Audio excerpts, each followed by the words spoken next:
गुह्य गति है। सचमुच कर्म की गति अति गुह्य है, जिसको समझना बहुत आवश्यक है।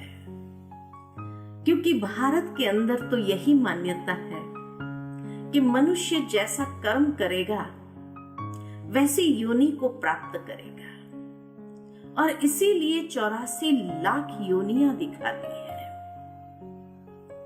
संसार में 84 लाख योनियां जरूर होगी, परंतु शास्त्रों के अनुसार ही लक्ष्य 84 कहा गया है। और लक्ष्य का 2 मतलब निकलता है। लक्ष्य का एक मतलब तो लाख होता है, दूसरा लक्ष्य का मतलब है ध्यान देना। कि मनुष्य, हे आत्माएं, तुम कर्म करते समय ध्यान रखो कि तुम्हारे कर्म की क्वालिटी क्या है। तो लक्ष्य 84 माना 84 जन्म में ध्यान दे करके कर्म करना है।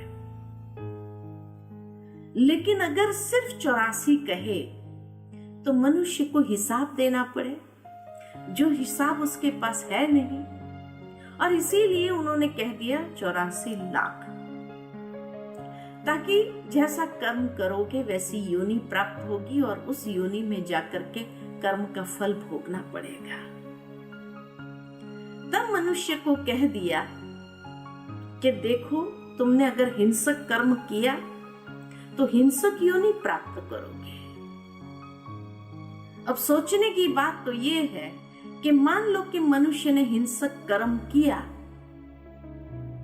और उसके फल स्वरूप उसको अगर हिंसक योनि में जाकर जन्म लेना पड़ा, वाघ बनना पड़ा, सिंह बनना पड़ा, जहां उसका जीवन का गुजारा ही हिंसा के आधार पर है, तो वहां उसके संस्कार परिवर्तन होंगे, ये संस्कार और मजबूत बनेंगे।